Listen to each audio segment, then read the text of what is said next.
Ngayon, kung lahat pala tayo honest, o marami pala tayo sa atin ay honest, why is the Philippines often, or if not all the time, why is the Philippines always ranked as one of the most corrupt countries in the whole world? Yan, sagutin niyo ako niyan.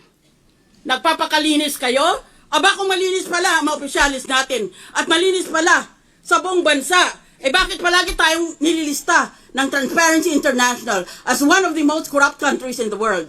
Magtitinginan tayo? Sino kaya dito?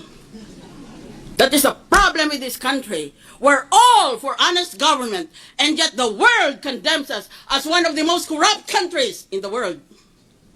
That's why it is difficult to win in any international election, in any international campaign, because the Philippines, among others, has a reputation of being a corrupt country.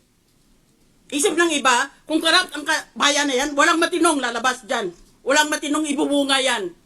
Bawat isa ba sa inyo, walang sala tungkol sa SALN?